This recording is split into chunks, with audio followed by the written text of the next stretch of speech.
2 Samuel chapter 12, 24th verse and 25th verse. दूसरा सामुएल उसका 12 अध्याय 24 और 25 पद को हम देखें। Then David comforted his wife or Bathsheba, and he went to her and lay with her. She gave birth to a son, and they named him Solomon. The Lord loved him, and because the Lord loved him, he sent a word through Nathan the prophet to name him Jedidiah. तब दाऊद ने अपनी पत्नी बेतशेबा को शांति दी और वो उसके पास गया और उसके एक पुत्र उत्पन्न हुआ और उसने उसका नाम सुलेमान रखा। वह यहोवा का प्रिय हुआ और उसने नातान भविष्यवक्ता के द्वारा संदेश भेज दिया और उसने यहोवा के कारण उसका नाम अदिद्या रखा। 3 things I would like to share this evening. आज की शाम 3 बातों को मैं आपको बताना चाहता हूँ। Solomon, the son of David, was born. Suleman Dawood का बेटा जन्म लिया है। When he was born, जब उसका जन्म हुआ है 3 conditions we see at the time of Solomon's birth. 3 मुख्य बातों को हम देखते हैं सुलेमान के जन्म के बारे में। Solomon was born in grace, Suleman का जन्म अनुग्रह से हुआ है, or he was born out of grace. नहीं तो उसका जन्म अनुग्रह के बीच में हुआ Why है। do I say this? मुझे इस बात को क्यों कहना पड़ा? Remember, David and Bathsheba, they committed sin, they committed adultery. Dawood और बेतशेबा उन्होंने बेविचार किया था। About 2 years back, they have done horrible thing. 2 साल के पहले उन्होंने भयंकर पाप को किया है। David cheated his wife and Bathsheba cheated her husband. Dawood अपने पत्नी को धोखा दिया और बेतशेबा ने अपने पति को धोखा दिया था। Both have cheated their partners and committed adultery. दोनों ने अपने साथियों को धोखा दे करके बेविचार किया था। They violated God's word and God's command. उन्होंने परमेश्वर के वचन और उसकी आज्ञा के विरुद्ध पाप किया। Neither David nor Bathsheba confessed their sin and repented of their sin. Dawood और बेतशेबा ने अपने पाप को कबूल नहीं किया और उसका पश्चाताप नहीं किया था। Both have committed sin and both were living as if they have done nothing. दोनों ने पाप कर करके ऐसा जीवन जी रहे थे कि उन्होंने कुछ भी नहीं किया है। And as a result of their ignorance, God punished them. उनके लापरवाही के जीवन को देख करके परमेश्वर ने उन्हें दंड दिया। Or as a result of their disobedience, God punished them. आज्ञा का उल्लंघन करने के कारण परमेश्वर ने उन्हें दंडित They किया। have gone through the punishment. उसका दंड उनको मिल गया है। But then they turned to God. उसके बाद प्रभु की ओर फिर गए, They repented. पश्चाताप किया, God forgave them. परमेश्वर ने उन्हें क्षमा किया। How could God forgive? कैसे परमेश्वर क्षमा कर सकता है? Through God's grace, He forgave them. अपने अनुग्रह से उन्हें क्षमा किया।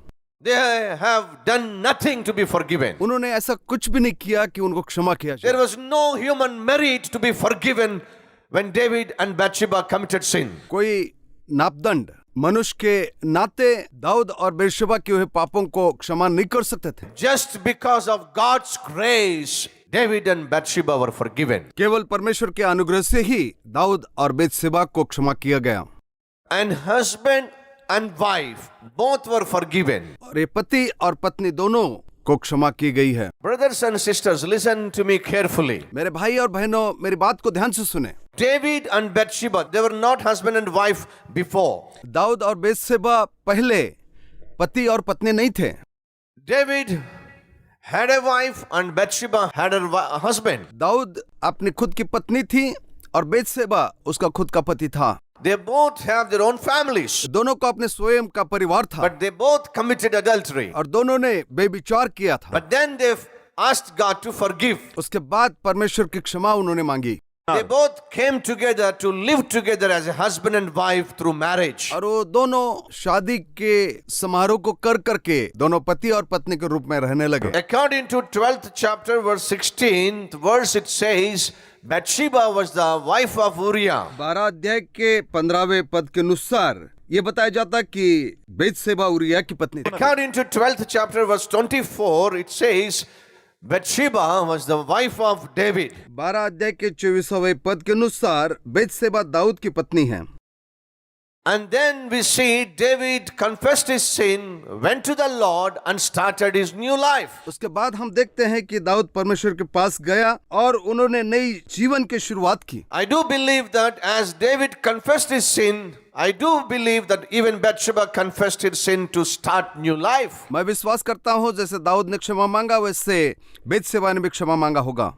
And that's the reason, as a family, God blessed them and blessed them with a wonderful son. और यही कारण था कि परमेश्वर ने दोनों को आशीष दे करके एक सुंदर बालक को उनके बीच में दिया। David and Bathsheba gave birth to a son by name Solomon. Dawood और बेतशेबा ने सुलेमान को जन्म दिया।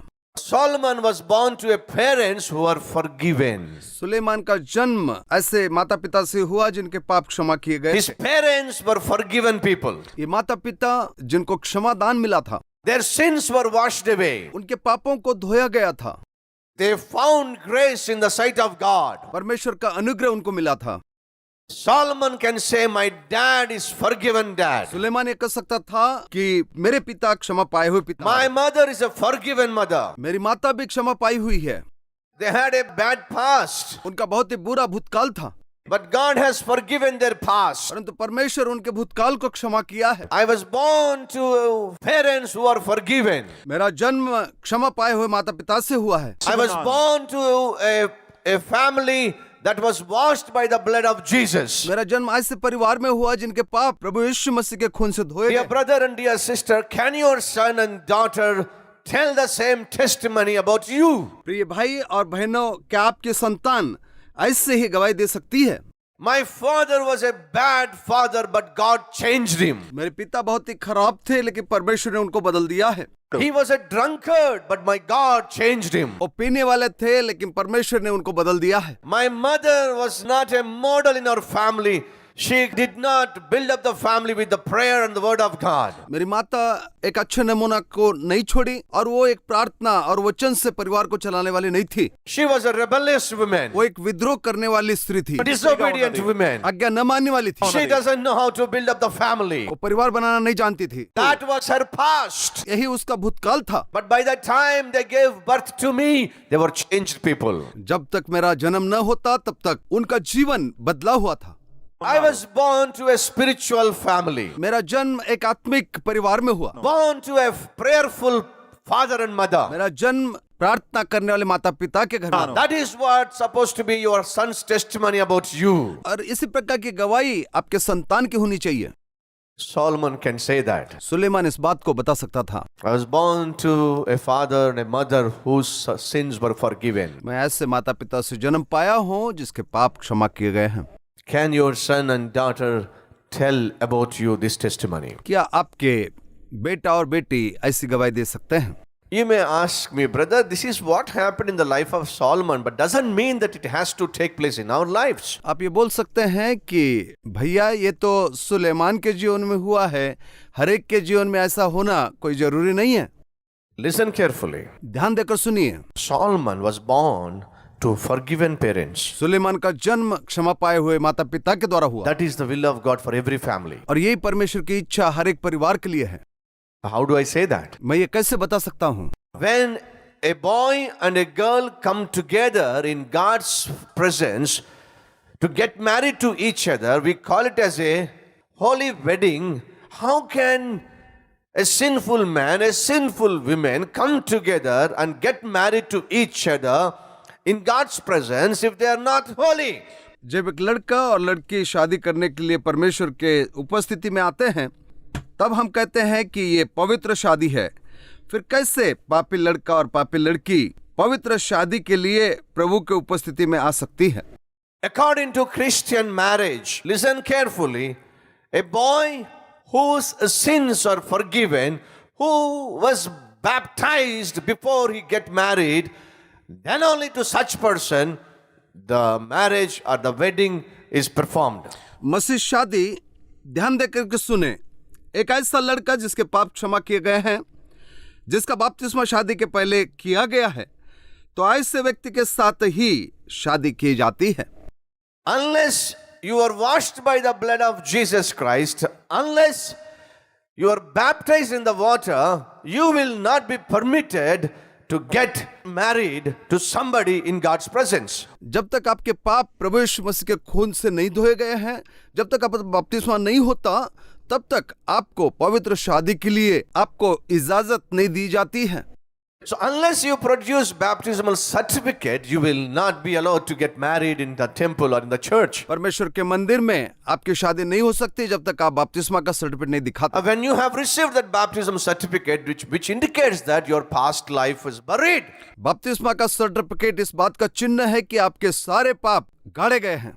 And you will be baptized only when you confess your sins and accept Jesus Christ as your personal Savior, and you witness to the people saying that my past is taken away, I am now a new creation, my old life is buried in the water, I come out to live as a new creation to witness Christ. आपका बपतिस्मा उसी समय किया जाता है जब आप अपने पापों को कबूल करके यीशु को व्यक्तिगत रूप से उद्धारकर्ता ग्रहण करते हैं और आप गवाही देते हैं कि मेरा पुराना जीवन चला गया, अभी मैं नई उत्पत्ति हूँ, मेरा पुराना जीवन पानी में गाड़ा गया है, नया जीवन को लेकर प्रभु की गवाही देने आया हूँ। Only a believer can get married to another believer. सिर्फ एक विश्वासी ही दूसरे विश्वासी के साथ शादी कर सकता है। Only a child of God can get married to another child of God. प्रभु के संतान दूसरे प्रभु के संतान के साथ शादी कर सकते हैं। Only forgiven boy can be married to forgiven girl. सिर्फ क्षमा पाया हुआ लड़का ही क्षमा पाए हुए लड़की के साथ शादी कर सकता है। Which means before you become father, before you become mother, you both have to be forgiven. That's the will of God. इसका मतलब यह है कि आप पिता माता बनने के पहले परमेश्वर की क्षमा आपको पाना है, ये परमेश्वर की इच्छा है। That is what God wants. और यही परमेश्वर चाहता है। Unfortunately, these things are not happening in many lives. दुर्भाग्यपूर्ण यह है कि ऐसी बातें बहुत सारे जीवन में नहीं हो रही है। A boy is coming for marriage, a girl is coming for marriage, and if you give 2,000 rupees or 1,000 rupees, there are many pastors, they will conduct the marriage and finish the marriage. लड़का शादी के लिए आता है, लड़की शादी के लिए आती है और बहुत सारे पासबान है जिनको 1,000-2,000 रुपए देने से वो शादी का कार्यक्रम पूरा कर देते हैं। Don't care about their character, don't care about their conversion, don't care about their Christianity, just to perform the marriage. वे उनके मसीह जीवन के बारे में, उनके परिवर्तन के बारे में और उनके जीवन के बारे में नहीं सोचते हैं, शादी करा देते हैं। Dear brothers and dear sisters, that marriage is not valid in the sight of God. प्रिय भाई और बहनों, ऐसी शादी परमेश्वर के नजर में कोई कीमत नहीं रखती है। Remember, Solomon was born out of grace. ध्यान दीजिए कि सुलेमान का जन्म अनुग्रह से हुआ है। Remember, he was born to parents whose sins were forgiven. ध्यान दीजिए कि ऐसे माता पिता से उसका जन्म हुआ जिनके पाप क्षमा किए गए थे। That was the will of God for David's family, and that's the will of God for your family. यही परमेश्वर की इच्छा दाऊद के परिवार के लिए थी और यही इच्छा परमेश्वर की आपके लिए भी है। What happens if you marry a non-Christian? यदि आप अन्य जाति से शादी करते हैं तो क्या होता है? If you get married to a non-Christian, what happens? यदि आप अन्य जाति के लड़की के साथ शादी करते हैं तो क्या होता है? Which means you are forgiven, but your husband is not forgiven. इसका मतलब यह है कि आपको क्षमा मिला लेकिन आपके पति को क्षमा नहीं मिली। Which means you are forgiven, your wife is not forgiven. आपके पाप क्षमा हुए लेकिन आपके पत्नी के पाप क्षमा नहीं हुए। Both are not forgiven. दोनों को क्षमा नहीं मिली है। Or one of you are forgiven. नहीं तो एक जन के पाप की क्षमा हुई है।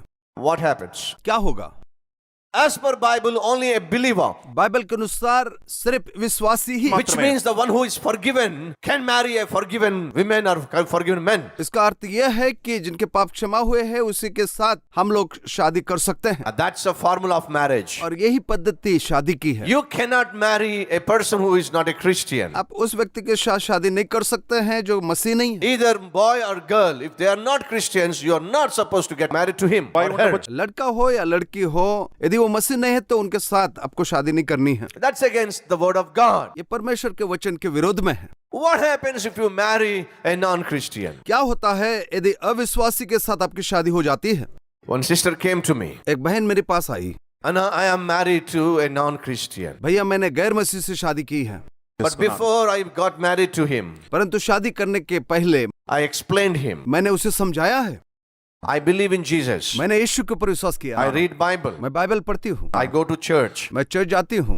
If you have no objection of all these things, then I can get married to you. इन सारे बातों में कोई विरोध आपका नहीं हो तो मैं आपके साथ शादी कर सकती हूँ।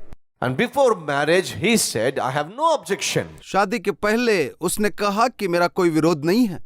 You can continue according to your faith, and I will continue according to my faith. आपके विश्वास के अनुसार आप जी सकती हो और मेरे विश्वास के अनुसार मैं जीऊंगा। You practice your beliefs, and I will practice my belief. आपके विश्वास को आप मानिए, मेरे विश्वास को मैं मानूंगा। According to this agreement, we got married. और इसी समझौते के साथ हमने शादी की। But now he says, परंतु अभी वो कहता है, you are reading the Bible. तू बाइबल पढ़ रही हो, My mother is offended. मेरी माता को दुख लग रहा है, You have to stop reading Bible. आपको बाइबल पढ़ना बंद करना पड़ेगा।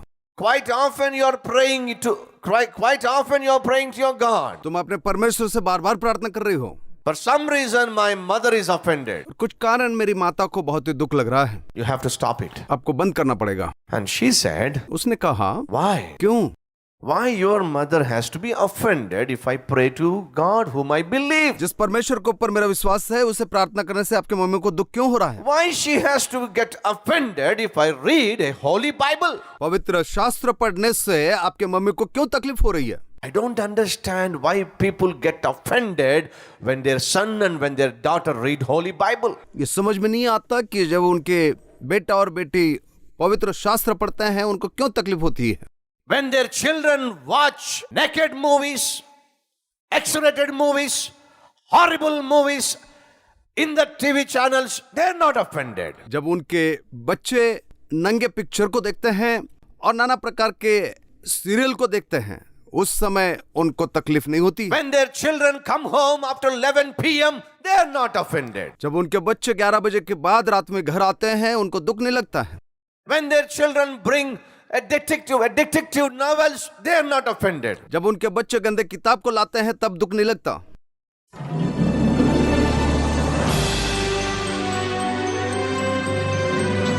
उत्तर भारत के लोगों के लिए शुभवार्ता। यदि आपके शहर में कलवरी महोत्सव की मीटिंग परमेश्वर के जन डॉक्टर पी सतीश कुमार के द्वारा आयोजित करना चाहते हैं, तो कृपया इस फोन नंबर पर संपर्क करें 900-600-700।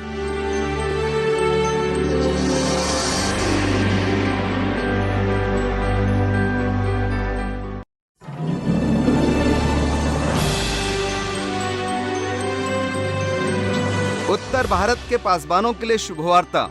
कलवरी टेम्पल उत्तर भारत के शहरों में पास्टर्स कॉन्फ्रेंस का आयोजन करना चाहता है।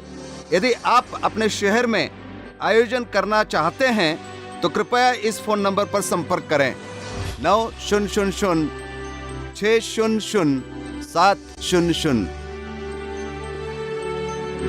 When their children keep talking on the phone throughout the night with a boy or with a girl, they are not offended. जब उनके बच्चे फोन पर लड़का और लड़की से बातचीत करते रहते हैं रात में, तब उनको दुख नहीं लगता। If the boy and if the girl go out and don't come on night, they are not offended. जब लड़का और लड़की बाहर चले जाते हैं, रात में घर नहीं आते, तब उनको दुख नहीं लगता। But if they find their daughter or their son read holy Bible, they are offended. लेकिन जब उनके बेटा और बेटी पवित्र बाइबल पढ़ते हैं, शास्त्र पढ़ते हैं, तब उनको दुख लगता है। What sort of mentality this is? किस प्रकार की मानसिकता ये है? I don't understand what sort of mentality this is. मेरे समझ नहीं आता कि किस प्रकार की मानसिकता है। There are many people say that they are offended if somebody reads Bible in the family. बहुत सारे परिवार में लोग होते हैं जो कहते हैं कि बाइबल पढ़ने से उनको दुख लग रहा है। If wife goes to church, husband is getting offended. जब पत्नी चर्च जाती है तो पति को दुख लगने लगता है। If husband is going to church, wife is getting offended. जब पति चर्च जाते हैं तो पत्नी को दुख लगने लगता है। There are many wives that are not offended if their husband goes to bar and restaurant. बहुत सारी महिलाएं जब उनके पति रेस्टोरेंट बार जाते हैं तो उनको दुख नहीं लगता। There are many husbands that are not offended if their wife goes to a women's club. बहुत सारे पुरुष हैं जब उनकी पत्नियां क्लब जाती है तो उनको दुख नहीं लगता है। Spend lavishly lot of money and husbands are not offended. बहुत सारा पैसा यूं ही खर्चा किया जाता, तब पतियों को दुख नहीं लगता। And when husband spends money on gambling, there are many wives that are not offended. ताश खेल करके जब उनके पति बहुत सारा पैसा खर्चा करते हैं तो पत्नियों को दुख नहीं लगता। But if the husband goes to church, wives are getting offended. लेकिन जब पति चर्च जाते हैं तो उनको पत्नियों को दुख लगने लगता है। What sort of offense this is? ये किस प्रकार की समस्या है? Why they need to be offended when somebody turns his life to God and try to live a right life? जब एक आधा व्यक्ति परमेश्वर के और फिर करके अच्छी जिंदगी जीता है तो उनको दुख क्यों होना चाहिए? There is nobody on this earth who got spoiled by reading Bible. इस धरती पर ऐसा कोई व्यक्ति नहीं है जो बाइबल पढ़ करके खराब हुआ हो। There is nobody on this earth who got spoiled by believing Jesus Christ. इस धरती पर ऐसा कोई व्यक्ति नहीं है जो यीशु मसीह के ऊपर विश्वास करके खराब हुआ हो। I can show you thousands of lives whose lives are transformed by believing Jesus Christ. हजारों लोग हैं जिन्होंने यीशु मसीह के ऊपर विश्वास करके अपने जीवन में परिवर्तन को पाया है। I can show drunkards change their life by believing Jesus. बहुत सारे पियक्कड़ लोग जिनका जीवन प्रभु यीशु मसीह के ऊपर विश्वास करने के कारण बदल गया। There are hundreds and thousands of prostitutes who have changed their lives by believing Jesus Christ. हजारों ऐसी महिलाएं हैं, वेश्याएं जो प्रभु यीशु मसीह के ऊपर विश्वास करने के कारण बदल गई है। I can tell to the entire world how my life was changed and transformed by the power of Jesus Christ. मैं सारे दुनिया को ये बता सकता कि परमेश्वर के सामर्थ्य से मेरा जीवन कैसा बदल गया। I was a stupid boy. मैं एक मूर्ख लड़का था। Did many stupid things as a child. बचपन में मैंने बहुत मूर्खता के काम किए। My mother cried many times saying I shouldn't have given birth to this stupid boy. मेरी माता बहुत बार रोती और कहती थी कि मैं ऐसे मूर्ख बच्चों को जन्म नहीं देना था। He shouldn't have born in my family. ये मेरे परिवार में इसका जन्म नहीं होना था। I was a spoiled boy. मैं एक खराब बच्चा था। A naughty boy. मैं एक बहुत ही मूर्ख लड़का था। There was no way that I can change my life. ऐसा कोई मार्ग नहीं था कि मैं मेरे जीवन को बदल सकूं। At that particular time, when Jesus met me, when I met Jesus, my life was transformed. और ऐसी परिस्थिति में जब परमेश्वर ने मेरी मुलाकात की, नहीं तो मैंने जब परमेश्वर का हाथ पकड़ा तो मेरा जीवन बदल गया। Since then till this day, I preach Christ crucified and resurrected. उस दिन से लेकर के आज के दिन तक मैं उस यीशु का प्रचार करता जो क्रूस के ऊपर मर करके पुनरुत्थित हुआ। Brothers and sisters, भाई और बहनों, look at the society, look at their ways, look at the society and think about their mentality. यदि हम समाज को देखें और उनकी मानसिकता को देखें, They are offended if somebody believes God who can change and transform lives. उनको दुख लगने लगता है जब लोग यीशु के ऊपर विश्वास करके उनका जीवन बदल लेते हैं। They are offended if somebody reads Bible. उनको दुख लगने लगता है यदि कोई बाइबल पढ़ता है तो। What sort of mentality this is? ये किस प्रकार की मानसिकता लोग रखते हैं? And this sister says, my mother-in-law is offended if I read Bible. और ये बहन बोलती है कि यदि मैं बाइबल पढ़ती हूँ तो मेरे सास को दुख लगने लगता है। And she told, I have already told you everything about my past, my beliefs. उसने उससे कहा कि मैं इसके पहले आपको मेरे विश्वास के बारे में बता चुकी हूँ। And that's okay, but now you have to stop reading Bible. वो तो ठीक है, लेकिन अभी आपको बाइबल पढ़ना बंद करना पड़ेगा। How can I stop reading Bible and stop feeding my soul? मैं कैसे बाइबल को पढ़ना बंद करूंगी और मेरे आत्मा को मैं भोजन देना कैसे बंद कर सकूंगी? How can I stop praying to the one who died for me on the cross? मैं कैसे उस परमेश्वर से प्रार्थना करना बंद करूंगी जो मेरे लिए प्राण दे दिया? I cannot stop praying. मैं प्रार्थना करना बंद नहीं कर पाऊंगी। I cannot stop reading the word. मैं बाइबल पढ़ना बंद नहीं कर पाऊंगी। The husband says, पति कहता है, there is the door. यहाँ पर दरवाजा है, You can go out. अब बाहर जा सकती हो। Why? क्यों? This is my house. ये मेरा घर है, I am your husband. मैं तेरा पति हूँ, You have to obey me. तुझे आज्ञा का पालन करना होगा। But I told you about my beliefs. परंतु मैंने मेरे विश्वास के बारे में आपको बताया था। That's okay before marriage. शादी के पहले सब कुछ ठीक है, But now I am your husband. लेकिन अभी मैं तेरा पति हूँ। My word is final. मेरा शब्द अंतिम है। She came to me, वो मेरे पास आई, broken in tears. वो रोने लगी। What should I do now? मैं अभी क्या करूं? That is what happens when you marry a non-Christian. ऐसे ही होगा जब अन्य जाति से शादी करते हैं। That's the reason Bible says a believer has to get married to a believer. और इसीलिए बाइबल कहती है कि विश्वासी जन विश्वासी के साथ ही शादी करना चाहिए। And you may give birth to a son or daughter. और आप कोई बेटा और बेटी को जन्म दिए होंगे, And then he wants to name the daughter or the son according to Bible. और हो सकता है कि उस बेटा और बेटी को बाइबल के अनुसार नाम देना चाहते होंगे। And your husband may wants to name the child according to his beliefs. और हो सकता है कि आपके पति को उसके विश्वास के अनुसार वो नाम देना चाहता होगा। There is a fight between you both. दोनों के बीच में फिर झगड़ा शुरू होता है। You cannot name your son according to your belief. Neither he can name the son according to his beliefs, and there is a fight between you both. वो अपने विश्वास के अनुसार नाम दे नहीं सकती है और पति अपने विश्वास के अनुसार नाम दे नहीं सकता और दोनों के बीच में झगड़े होने लगते हैं। And when Sunday comes, you want to bring your child to the church. और जब इतवार का दिन आता है तो आप चाहते हैं कि बच्चे के साथ आप चर्च चले जाएं। But your husband wants to take the child to his place of worship. और आपका पति चाहता है कि जहाँ पर वो पूजा करने जाता है वहाँ पर वो बच्चों को ले जाए। You wants to bring to church and he wants to take to his place of worship. आप चाहते हैं कि वो चर्च चला जाए और वो चाहता है कि वो पूजा की जगह में ले जाए। What a battle. क्या ही युद्ध है, What a battle. क्या ही युद्ध है। That's the reason, dear brother and dear sister, you got to marry only the person who believes in Jesus Christ. और इसलिए मेरे भाई और बहनों, आप उसी व्यक्ति के साथ शादी करिए जो प्रभु यीशु मसीह के ऊपर विश्वास करता हो। Before you get married, both have to believe in Jesus Christ and both sins have to be forgiven by Jesus Christ. शादी होने के पहले आप दोनों को प्रभु यीशु मसीह के ऊपर विश्वास करना चाहिए और आप दोनों को पाप क्षमा मिलनी चाहिए। And you have to take baptism, saying to the world that my past life is buried and now I am a new creation in Jesus Christ. और आपको बपतिस्मा लेकर के ये कहना चाहिए कि मेरा पुराना जीवन प्रभु यीशु मसीह के साथ गाड़ा गया है और मैं नई उत्पत्ति हूं। Now you are a holy man and she is a holy woman. अभी आप पवित्र महिला और पुरुष हैं।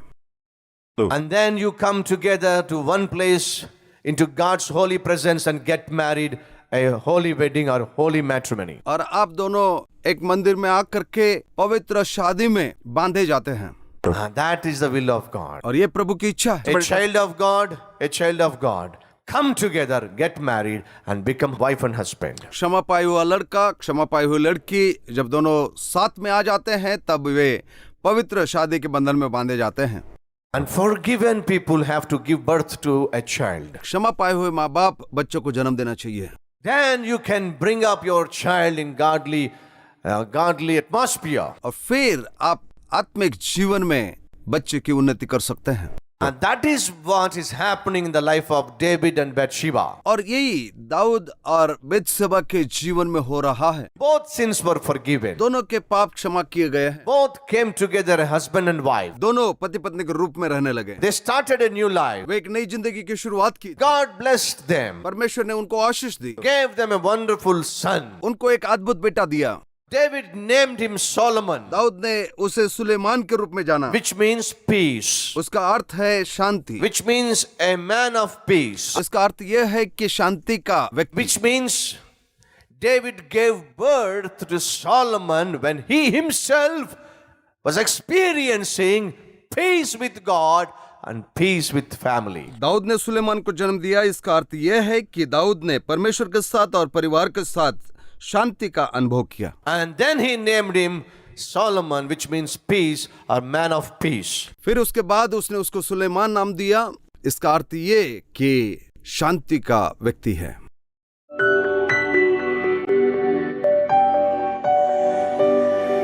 Gracious and heavenly Father, our Lord, we thank you. We thank you, Lord, that you spoke to us and spoke to our hearts. स्वर्गीय पिता, हम आपका धन्यवाद देते हैं कि तू हमारे हृदय से और हमसे बातचीत किया है।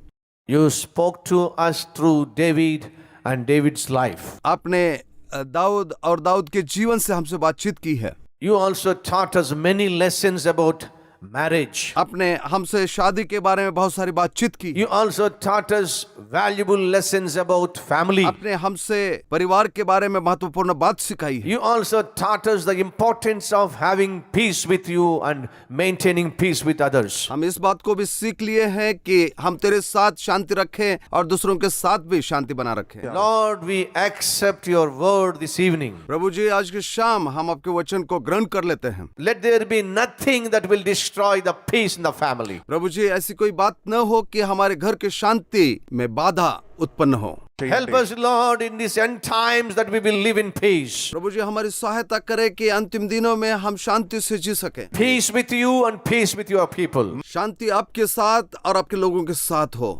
Grant us this evening, O Lord, आज की शाम हमारे ऊपर दया करिए। as we pray in the name of Jesus. हम यीशु मसीह के नाम से प्रार्थना करते हैं। Amen. आमीन। हमारा पता है Calvary post box number 30, Kukatpally, Hyderabad, pin code 500072,